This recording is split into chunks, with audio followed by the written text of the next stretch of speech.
let's start your reading, fire sign. Ano ang mga messages para sa'yo? Pwede ka makarelate, pwedeng hindi. Kung hindi ka makakarelate, okay lang yan.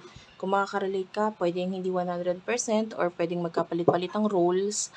Diba? Halimbawa, sinasabi kong ikaw, pwedeng nakaka-relate ka, pero person mo yon. So, pwedeng mangyari yon ha? Pa-comment na lang dyan sa baba, guys. Kahit heart, kahit tuldok, masaya-masaya na po ako. Nagpapakita ng malaking suporta sa akin. At saka nakikita ko yung mga nagko-comment. Maraming salamat sa inyo. Sobrang natutuwa ako na marami po pala ang natutuwa sa mga ginagawa ko, sa mga reading ko at nakaka-relate kayo. Maraming salamat po. Let's start na po, fire sign. I-shuffle ko lang, sana makuha ko ang energy mo. Kung hindi, ibigay mo sa iba, hayaan mo lang. I-check mo na lang yung ibang video, okay? Let's start. Fire sign. Whew. You do have here the moon. 8 of Wands and the 3 of Cups. Okay.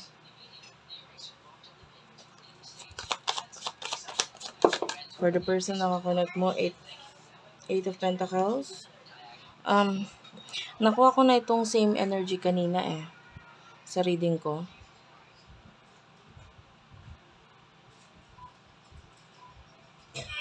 Okay, I don't know, this could be you could be dealing with a water sign kasi parehong, or you can also watch the water sign. Doon ko siya in-upload sa Water Sign Philippines, so you might want to check the video of Water Sign Philippines, yung kasabayan nito.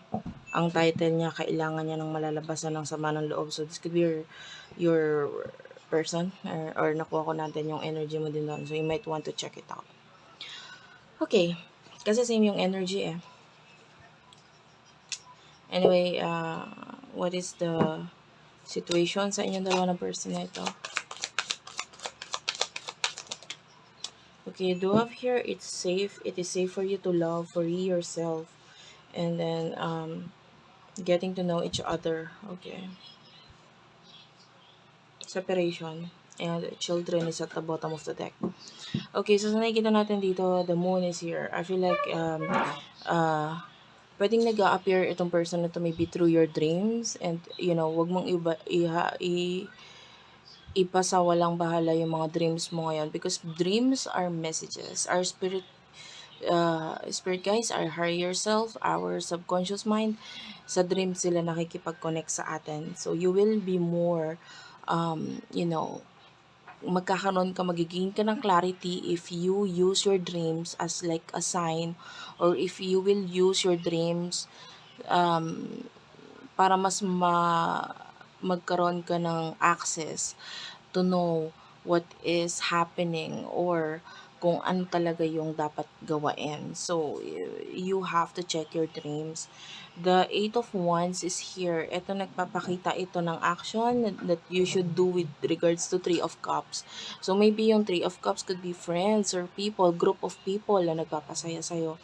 Or this could be a people wherein, maybe this is a friend. I don't know. You could be dealing with a friend. This person or other person or other friend in your life. Pero there's a feeling na you have to reconnect with them. You have to talk to them. You have to be more open.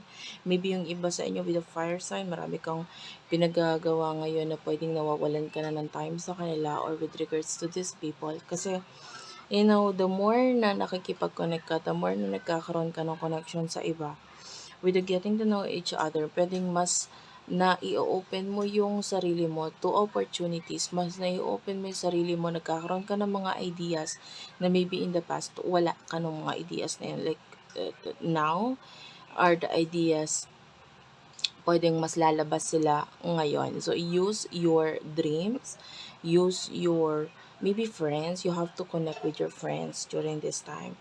And then, itong energy ng person na ito, nakakita tayo ng busy person. Maybe this person, wala siyang masyadong ginagawang actions towards you, but this person is really busy. I feel like this person, pwedeng may mga pinagdadaanan siya with the 6 of Swords. Pwedeng this person is moving on. And pwedeng ginagamit niya yung pagka-busy niya para mas makapag-move on. But definitely with the 5 of Cups, nakikita natin nalulungkot itong person na ito. You do have your free yourself. It is safe for you to love. So yung person na ito maybe trying to open yung kanyang sarili. Tinatry niyang i-free ang sarili niya sa something na nagpapahirap para sa kanya. So maybe there's a situation wherein kailangan alisan or completely kalimutan itong person na to. So I can see that this person really needs you, the page of wands. Yung iba, this is not love reading but rather maybe a friendly reading. So maybe this is a friend, kailangan niya ng message because this friend or this person is going through this tower moment. So may ending na pinagdadaanan na itong person na to, and hindi basta-basta yung ending na yan para sa kanya. Pinipilit niya lang na mag-focus muna sa career, sa pera, whatever. Nagmamatiga siya, kaya ko to, ganito, ganyan. And being the strength card here, trying to, you know, but unfortunately, nakuha natin yung energy ng strength card. It is in reverse. So, pwedeng, wala talaga. Hindi talaga siya malakas. Hindi talaga niya kaya sa ngayon. But, pinifeel niya or pinapakita niya na kaya niya. But deep inside, there's a lot of hindi kaya na energy. And yeah, especially at the bottom of the deck, there's this separation and children. Lalo na kung may children na involved with regards to this person. So maybe you're dealing with a person going through separation, and pwedeng may children na involved dito. But of course, nandito yung energy na kailangan na talaga niyang i-release itong bagay na ito. Kasi hindi na kaya eh. Hindi na rin kayang i-work out. Mahirap na, religious factor. And also the spirit guides, angel guides are like guiding this person na i-cut off na para makapag, if ever na hindi pa nangyayari yung pagka-cut off, there's this energy na kailangan niya mag-desisyon. And maybe as a friend, you are someone who can help this person na mas magkaroon ng clarity kung ano dapat niyang gawin. Okay? Kasi we are all healers eh. Like me, I heal through spiritual healing. I heal through emotional healing. And I give clarity to people. Pero ikaw, wala ka mang tarot decks, wala ka mang maybe wala ka namang connection with the spirit guides, or hindi ka naman nakakapag-usap or nakikipag-usap sa kanila, but in your own way, maybe you can help this person mag-gain ng clarity, magkaroon ng acceptance, and maybe you are there as a friend. Okay? So, technically, hindi, kasi wala naman siyang way sa akin. Hindi naman kami pwede mag-usap. So, you are there. Like, this is a sign for you na free yourself. Be more open. No? Kasi lahat tayo may purpose tayo sa mundo. Maybe your purpose is to be a friend. Maybe your purpose is to help other people na mag-heal sa mga traumas nila. Maybe your purpose is, maybe sometimes, pagkagising mo, yung dreams mo, isulat mo yan. O i-type mo or what. Para may notes ka ng dreams mo. And then, or i-search mo sa Google yung mga meaning yan. Kasi it has meaning eh. And then, pray, alamin mo yung purpose mo for today. Ano yung purpose ko ngayong araw na to? Maybe yung purpose kasi hindi, there's this called life purpose.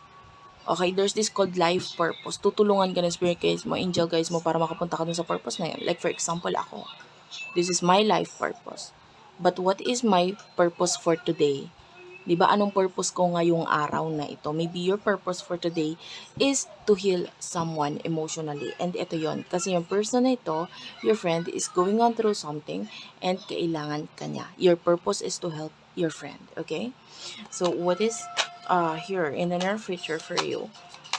For fire sign. You do have your interlude, TikTok. And, yeah, in nightlife. Yeah, I really do like this. I really do like this. Alam mo, ito, ayan, I do understand kung hindi lahat makaka-relate dito. Kasi this is supposed to be love reading. Pero for some of you, hindi siya ganun love reading. Okay? Wait lang, guys. Okay, sorry about that. So, anyway, you do have here intervention, plug and receipts. Ayan. And then, I want to get energy dito sa card na ito in the near future for you. You do have your very soon. Ayan. What's with the very soon? I-clarify natin. Very soon is clarified by the new love and the love yourself first. Okay, the way I see this, actually, this is not your story. This is just me talking to you na, oy, may purpose ka. Hindi ka basta nabuhay na parang wala lang. May purpose ka. Okay? So, don't think that you are someone na whether ikaw ay pinanganak ng disgrasya or hindi planadong kind of pag-anak or what, you have a purpose in this world kaya ka inanak. And the interlude is here. So I can see you listening. I mean, at times, alam mo yung movie, yung theater or whatever, yung kung ano man yung pinapanood mo, minsan kailangan lang kasi ng tao ng may mapapaghinga ng sama ng loob, I mean, you don't need to talk. Kasi yung iba sasabihin, ano sasabihin ko, anong i-advise ko? All you have to do is to be there for this person. Kasi emotionally, nahihil mo itong taong ito kahit hindi ka magsalita. As long, yung presensya mo lang, ganun, nakakapag-heal yun. And TikTok is here. TikTok. So, I'm seeing that you have your nightlife and yeah, uh,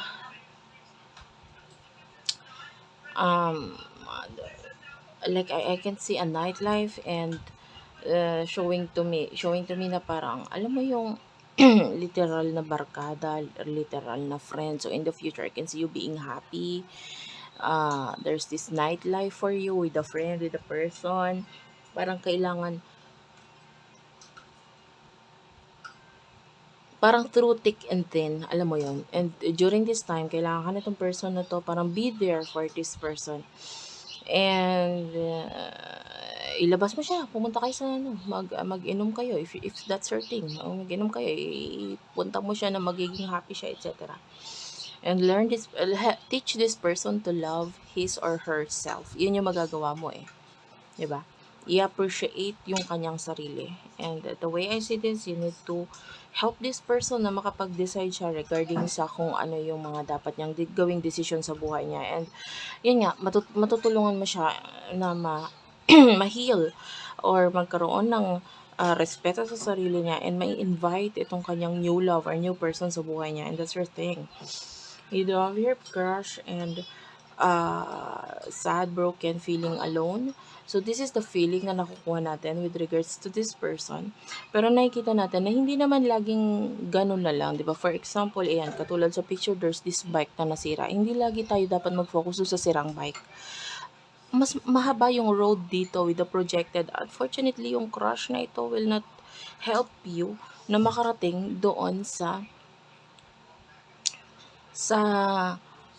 destination mo. Like, this is crash, this is broken. Alangan namang ipilit mo yung bike na tumakbo na hindi na tumatakbo, 'di ba? So maybe this is a relationship connection na hindi na tumatakbo sa buhay niya, no? So maybe this person, you don't have your receipt. So nakita tayo dito ng reason for this person kung bakit kailangan na talaga niyang i-invite yung mga new beginning sa buhay niya, no? Because whatever is crush here, hindi na yun pwedeng ibalik pa. So maybe there's this reason kung bakit kailangan iwan na. And projected, this is like a future for this person, for you, no? Na pwedeng you are there with this person, hand in hand.